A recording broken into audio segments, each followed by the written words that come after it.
Hello students, welcome to Kadam classes. कैसे हैं आप? आई होप सब मस्त होंगे। आज हम पढ़ेंगे कक्षा 6 गणित इकाई 3 यूनिट 3 है आपकी, पूर्णांक इंटीजर्स। ठीक है, अभ्यास 3C पढ़ेंगे आज हम। अभ्यास 3C। ठीक, इसमें क्या है, पहला क्वेश्चन दिया है 3C का, प्रश्नवाचक चिन्ह के स्थान पर कौन सी संख्या होगी। देखिए बहुविकल्प का क्वेश्चन है। इस क्वेश्चन में आपको 4 पॉइंट दिए हुए हैं, इनमें से कोई इसका आंसर है। जो खाली स्थान में होगा, जो प्रश्नवाचक चिन्ह है, इसके स्थान पर कौन सी संख्या होगी, उसको आप बहुविकल्प के क्वेश्चन में आपको बताना है कि इनमें से कौन सा होता है। ठीक, अब देखिए आपको इसमें एक संकेत दिया है। संकेत दिया है 9 में 3 जोड़ने पर 12 होता है। अब 3 का दुगुना जोड़ दिया, 3 का 2 गुना 3। अब यहां देखिए 12 में 6 जोड़ने पर 18 हो गया। 3 का जस्ट डबल 12, 3 का जस्ट डबल 6, सॉरी। अब 6 का जस्ट डबल जोड़ा है, कितना? 12। 6 का जस्ट डबल दुगुना, 6 का 12 कितना हो गया? 6 का डबल हो गया 12।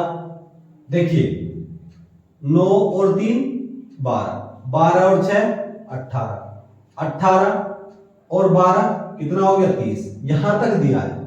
अब क्या करेंगे, 30 में कौन सी संख्या जोड़ू? जब सब में डबल होता जा रहा है, 2 गुना होता जा रहा है, तो 12 का दुगुना कर देंगे, तो 12 दूनी 24, 12 दूनी 24, तो 24 जोड़ देंगे। 30 में हम क्या जोड़ेंगे? 30 में हम 24 जोड़ देंगे। 30 में 24 जोड़ देंगे। 30 में 24 जोड़ के कितना हो जाएगा?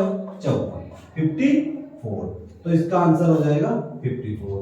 अब देखिए, तो यहां आपका कितना हो गया? 54। अब हम इस 54 में कितना जोड़े? 48 जोड़ने पर आपको 102 मिलेगा, क्योंकि सबका 2 गुना कर रहे हैं।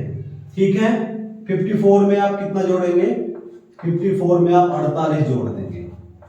ठीक है, जोड़िए। तो 8 4 12, 5 4 9 और 1 10, 102। ठीक है, आप इनको इस तरह करेंगे। इसका आंसर हो जाएगा सेकंड पॉइंट 54। ठीक,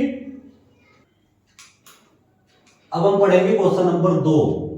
निम्नलिखित पूर्णांकों का पूर्ववर्ती ज्ञात कीजिए। देखिए पूर्ववर्ती क्या होता है? जो आपको पूर्णांक दिए होते हैं, उन पूर्णांकों में उससे पहले वाला जो पूर्णांक होता है उसको पूर्ववर्ती संख्या बोलते हैं।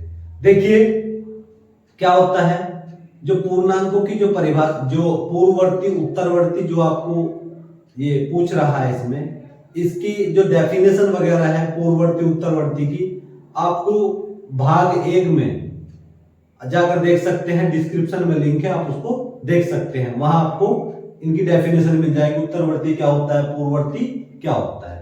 तो अब देखेंगे निम्नलिखित पूर्णांकों का पूर्ववर्ती ज्ञात कीजिए। देखिए इसमें 5 पॉइंट दिए हुए, पांचों पॉइंट का हम पूर्ववर्ती निकाल लेंगे। तो सबसे पहले हम निकाल लेंगे 6 का पूर्ववर्ती।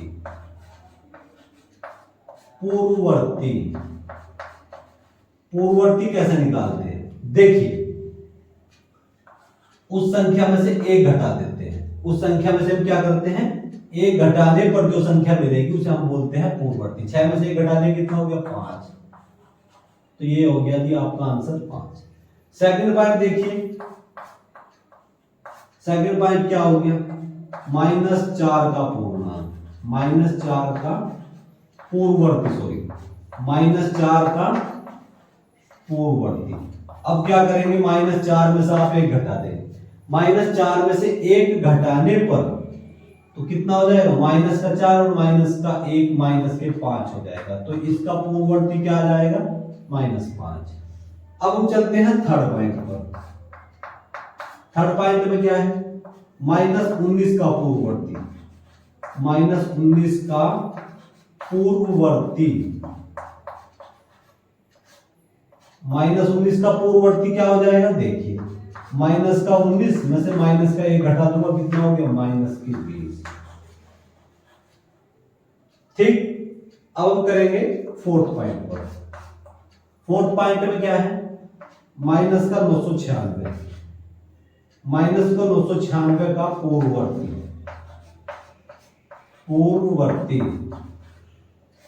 पूर्ववर्ती कैसे निकाल लेंगे? पूर्ववर्ती उस संख्या में से एक घटाने पर हमें पूर्ववर्ती मिल जाता है। तो माइनस का 996 में से क्या घटा देंगे? एक घटा देंगे। तो माइनस के 996 में से एक घटाने पे हो जाएगा माइनस का 997।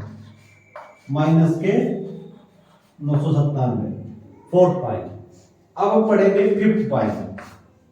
अब हम करेंगे जीरो का पूर्ववर्ती। जीरो का पूर्ववर्ती, तो जीरो का पूर्ववर्ती क्या हो जाएगा? देखिए, जीरो में से अगर -1 घटा दूं तो जीरो में से आप कोई भी संख्या घटाओगे वही संख्या आपको मिल जाएगी। तो -1 इसका पूर्ववर्ती हो जाएगा। ठीक। अब हम पढ़ेंगे क्वेश्चन नंबर 3। अपनी अभ्यास पुस्तिका में खाली स्थान में ये ग्रेटर देन है मतलब बड़ा, अथवा लेस देन मतलब छोटा। ये बड़े का चिन्ह है, ये छोटे का चिन्ह है। भाई जो पॉसिबिलिटी हो वो इसमें हम भर देंगे। देखिए, सबसे पहले आप ये देखिए, ये दिया है क्या वाला पॉइंट को हम करते हैं। क्या वाले पॉइंट को देखिए, ये हो गया -3। अब इस माइनस की प्लस में गुणा कर दूंगा। माइनस और प्लस की अगर गुणा करते हैं तो माइनस और प्लस, देखिए ये हो गया -1। -1 और +1 की अगर हम गुणा करते हैं तो माइनस प्लस की गुणा करेंगे तो माइनस का 1 आ जाएगा। माइनस का 1। और यदि -1 और -1 की अगर हम गुणा करते हैं तो माइनस माइनस क्या हो जाएगा? प्लस। माइनस माइनस प्लस तो आ जाएगा 1। ध्यान दीजिए, तो -3। अब माइनस की प्लस में गुणा कर दी तो कैसा हो गया? माइनस। ठीक। खाली बॉक्स में देखिए क्या आएगा। अब देखिए, ये हो गया -3 और माइनस माइनस क्या हो गया? प्लस। माइनस माइनस हो गया प्लस। ठीक। -3 और -6 -9। अरे 6 में से 3 घटा दिया, ये हो गया 3। अब आप ध्यान देंगे, ये +3 है, ये -9 है। +3 और ये -9। देखिए, हम इसको एक संख्या रेखा की सहायता से समझते हैं। एक संख्या रेखा बना लीजिए। चलिए हम एक संख्या रेखा बना लें। संख्या रेखा ये होगा 0। ठीक। अब 0 से अगर हम इधर लेफ्ट हैंड साइड में चलेंगे तो माइनस के अंक होते हैं। क्या होते हैं? माइनस के अंक। अगर हम राइट हैंड साइड में चलेंगे दाएं पक्ष में तो इधर हो जाएंगे प्लस के अंक। ठीक है। ये नंबर हम घटा बढ़ा सकते हैं, जहां तक जरूरत होगी वहां तक हम इनको रख सकते हैं। देखिए, अब आप देखेंगे ये जो -9 है, -9 मतलब 0 से छोटा है।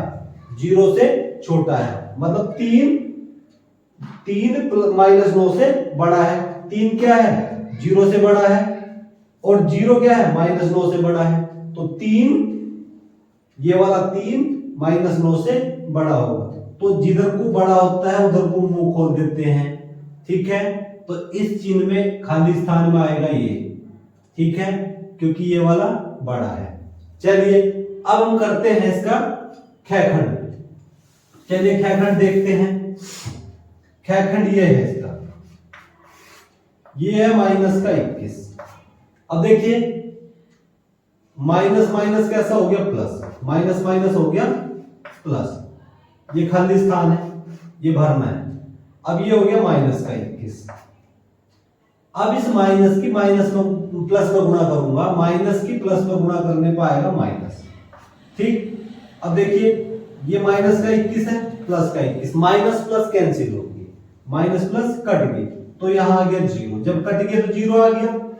अब देखिए, ये हो गया -21 और ये हो गया -21 तो 21 और 21 हो गए -42। माइनस की जो संख्याएं होती हैं, ऋणात्मक संख्याएं जो होती है, ऋणात्मक पूर्णांक जो होते हैं, वो 0 से छोटे होते हैं। अब देखेंगे, आप चलेंगे -1 -2 -3 -4 -5 -42 बहुत दूर जाकर हो जाएगा। तो इसका मतलब 0 से छोटा है। 0 से छोटा है। जितने भी ऋणात्मक पूर्णांक है, ऋणात्मक संख्याएं हैं, वो सभी क्या है, वो सभी 0 से छोटी होती हैं। तो हम लिख सकते हैं, इधर को खोलेंगे, जो बड़ा होता है उधर उधर को मुंह खोल देते हैं। 0 इज ग्रेटर देन -42, ठीक है, 0 बड़ा है -42 से, तो ये इधर हो जाएगा। ठीक, अब हम अब करेंगे हम गैप पॉइंट। देखिए गैप पॉइंट को हम किस तरह से करते हैं, ये हो गया गैप पॉइंट। देखिए ये हो गया -27, अब माइनस की प्लस में गुणा कर दूंगा, ये हो गया माइनस का 27, ठीक, अब ये हो गया 27, अब इस प्लस की माइनस में गुणा कर दी, कैसा हो गया माइनस, तो माइनस का 45। अब 27 और 27 कितना हो गया माइनस का 54, 54 हो गया 54। अब देखिए 27 में से 45 घटा दिए, कितने बचेंगे, घटाइए, 15 में से 7 घटा दिया, बचा 8। अब यहां कितना बचा 3, अब 3 में से 2 घटा दूंगा, 1 बचेगा, तो ये हो गया 18, कैसा माइनस का। अब आप बहुत ध्यान से देखेंगे, इन दोनों संख्याओं में से कौन सा बड़ा है। मैं बता दूं, ये -18 बड़ा है, क्योंकि -18 आप करेंगे इस तरह से 0 से 1 2, मतलब -1 -2 -3 -4 -5, इस तरह से, तो -18 यहाँ आएगा, इससे आगे 50 यहाँ आएगा, तो 54 यहाँ आएगा, ठीक है। तो इस हिसाब से -18 क्या होगा, -18 -54 से बड़ा होगा। तो आप इसको इस तरह कर सकते हैं, तो ये हो गया -18 बड़ा होगा -54 से, -54 से बड़ा होगा, ठीक है। आप इनको रफ कर लेंगे।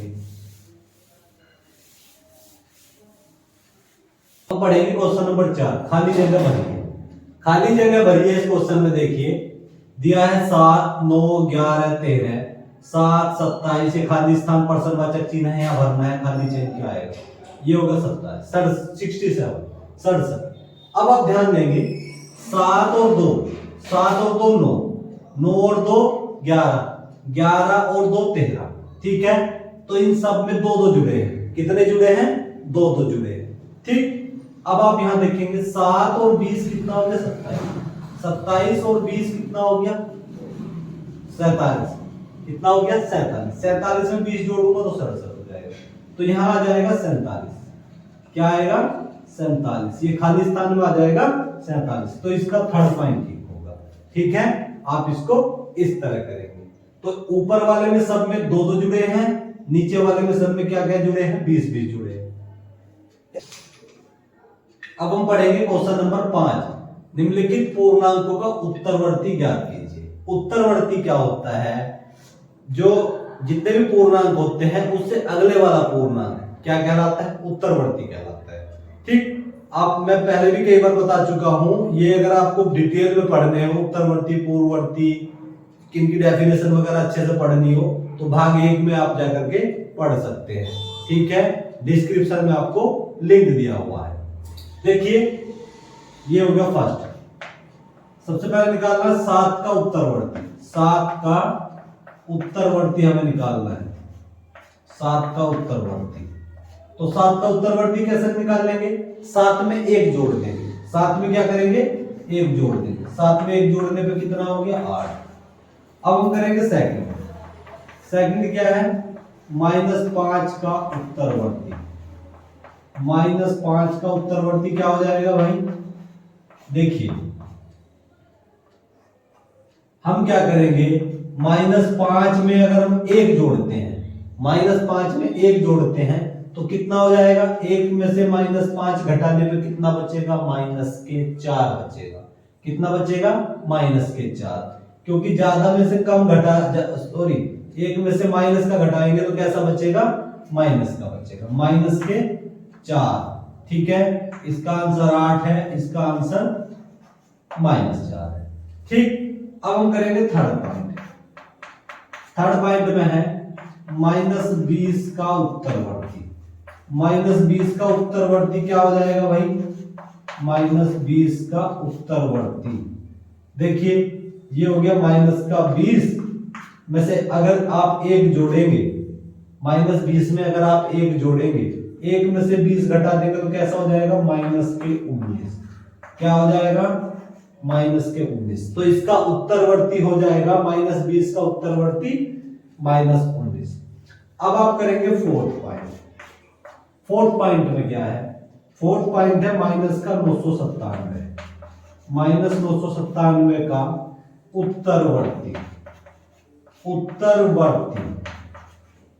अब आप क्या करेंगे, आपके पास में -997 है तो आप लिखेंगे -997 में उत्तरवर्ती निकालने के लिए एक जोड़ देते हैं उसमें।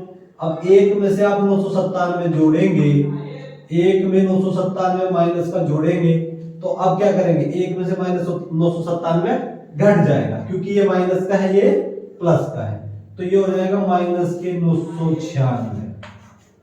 ये इसका आंसर हो जाएगा। ठीक, अब हम करेंगे फिफ्थ पॉइंट। फिफ्थ पॉइंट क्या है, 0 का उत्तरवर्ती। तो 0 का उत्तरवर्ती हम ज्ञात करेंगे तो कितना हो जाएगा, देखो 0 + 1, 0 में 1 जोड़ेंगे तो कितना हो जाएगा, 1। तो इसका आंसर हो जाएगा 1। ठीक, अब हम पढ़ेंगे क्वेश्चन नंबर 6। किसी स्थान पर 12 बजे दोपहर तापमान 0 से 19 डिग्री सेंटीग्रेड अधिक था तथा अर्धरात्रि को तापमान 0 डिग्री से 2 डिग्री सेंटीग्रेड कम हो गया। तापमान में परिवर्तन ज्ञात करना है। ठीक है, चलिए तो लिखेंगे, देखिए 12 बजे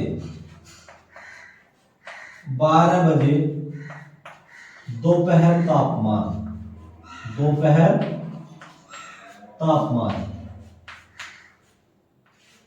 ठीक है, 12 बजे दोपहर तापमान कितना है, यह है आपका 19 degree centigrade. 19 degree centigrade, Celsius को आप इस तरह से लिखते हैं। ठीक है, 19 डिग्री सेल्सियस, ये सेल्सियस का चिन्ह है, ये जो सेल्सियस है, सेल्सियस, इसको आप इस तरह से लिखते हैं 19 डिग्री सेल्सियस। अब अर्धरात्रि को तापमान, अर्धरात्रि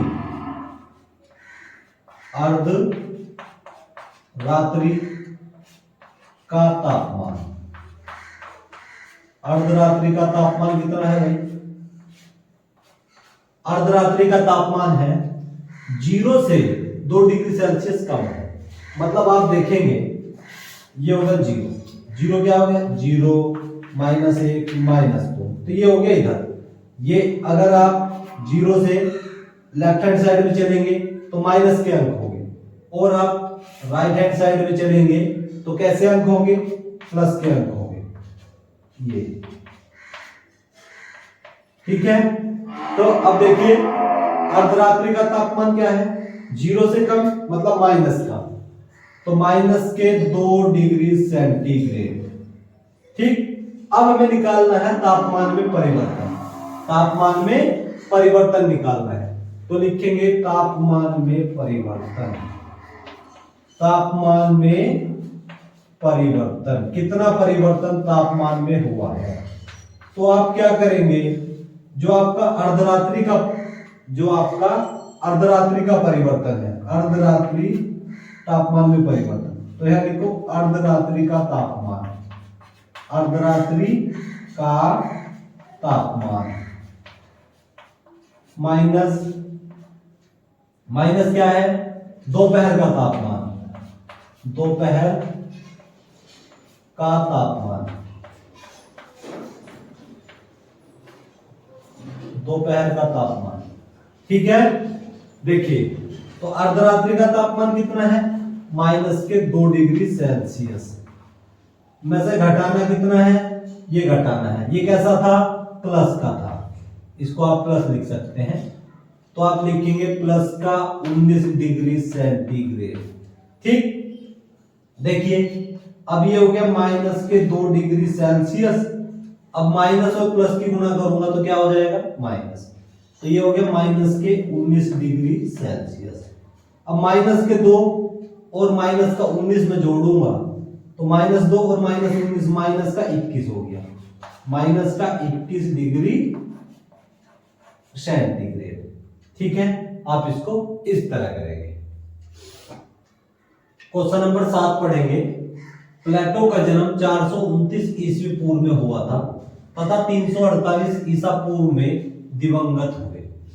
प्लेटो कौन है? प्लेटो एक दार्शनिक है, ठीक है।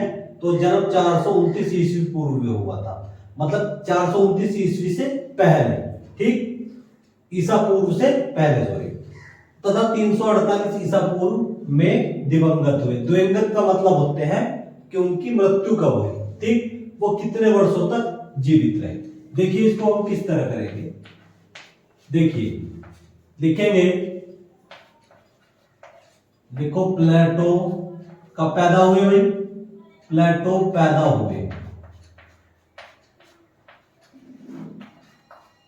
कब पैदा हुए प्लेटो? 429 ईसा पूर्व में। प्लेटो कब पैदा हुए? 429 ईसा पूर्व में। तो आप इसको लिखेंगे -429, इसको आप ईस्वी लिख सकते हैं, 429 ईस्वी मतलब माइनस में, ठीक है। अब प्लेटो दिवंगत कब हुए? प्लेटो दिवंगत का मतलब होता है मृत्यु, ठीक है, मौत, कब मरे? प्लेटो दिवंगत हुए, कब दिवंगत हुए प्लेटो? ये हुआ 348 ईसा पूर्व में, 348 ईसा पूर्व में। तो मैं इसको लिख सकता हूं माइनस का 348 लिखेंगे ईस्वी में, 348 ईस्वी। तो अब हमें बताना है वो कितने वर्षों तक जीवित रहे। तो यह लिखेंगे वो जीवित रहे, देखिए वे जीवित रहे, वे जीवित रहे। देखिए वो कितने वर्षों तक जीवित रहे? तो सबसे पहले वो दिवंगत कब हुए? तो यहां लिखेंगे प्लेटो दिवंगत हुए, प्लेटो दिवंगत हुए माइनस, अब प्लेटो कब पैदा हुए थे? तो यहां लिखो प्लेटो पैदा हुए, प्लेटो पैदा हुए। अब देखिए प्लेटो कब दिवंगत हुए? ये हुए माइनस के 348, ठीक है। अब माइनस प्लेटो पैदा कब हुए? ये हुए माइनस के 429, ठीक। अब देखिए ये हो गया माइनस के 348, माइनस माइनस हो गया प्लस, तो कितना हो गया 429, ठीक है। अब 429 में से मैं 348 घटा दूंगा तो देखिए क्या होगा, 9 में से 8 घटा दिया, कितना बचा? 1, ठीक। अब देखिए अब यहां कितना बचा? 42, 34 और 8 हो गए 42, मतलब 42 में से हम 34 घटा देंगे, हो जाएगा 8, तो ये हो जाएगा 81। तो प्लेटो कितने वर्षों तक जीवित रहे? 81 वर्षों तक, क्योंकि 429 में से हमने 348 घटा दिया, तो ये इसका आंसर हो जाएगा। प्लेटो 81 वर्षों तक जीवित रहे। क्वेश्चन नंबर 8, समुद्र तल से अधिकतम गहराई वाला बिंदु 11,600 मीटर नीचे है। अधिकतम ऊंचाई की पर्वत चोटी समुद्र तल से 8,846 मीटर ऊंची है। गहराई वाले बिंदु से चोटी की ऊंचाई बताइए। देखिए आप इसको किस तरह सोल्व करते हैं। तो आप लिखेंगे, दिया है समुद्र तल से अधिकतम गहराई वाला बिंदु, यहां लिखेंगे समुद्र तल से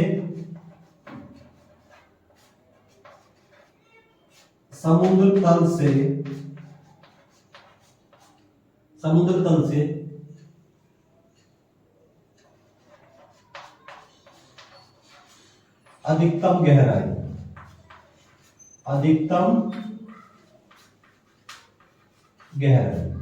ठीक है, वो है 11,600 मीटर, 11,600 मीटर, 11,600 मीटर, ठीक है। अब देखेंगे ये समुद्र तल से गहराई है, मतलब नीचे की साइड है, ठीक है।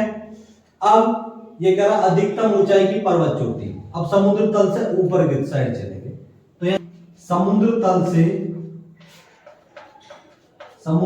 से अधिकतम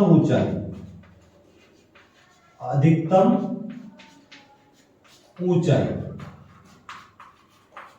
ठीक है। तो समुद्र तल से अधिकतम ऊंचाई कितनी है? 8,846 मीटर।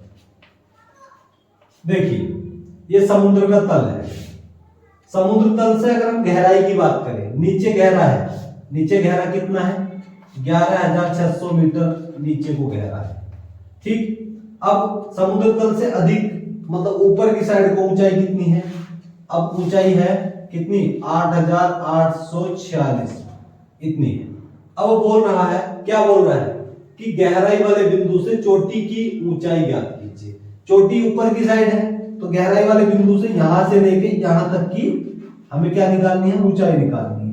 मतलब आप इन दोनों को जोड़ देंगे, ठीक है। हम इनको जोड़ते हैं तो अब आप लिखेंगे, लिखिए गहराई वाले बिंदु से चोटी की ऊंचाई। गहराई वाले बिंदु से चोटी की ऊंचाई, गहराई वाले बिंदु से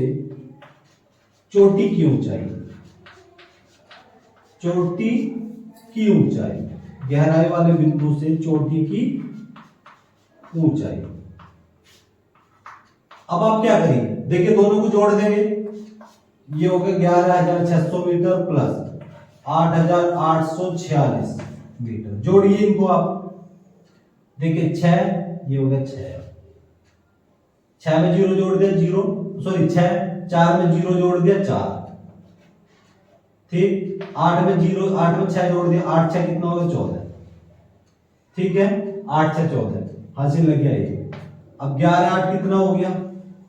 11 8 हो गया 19, 19 और 1 20, तो 20,446 मीटर इसकी क्या है? ये गहराई वाले बिंदु से चोटी की ऊंचाई कितनी है? 20,446 मीटर। ये इसका आंसर हो जाएगा।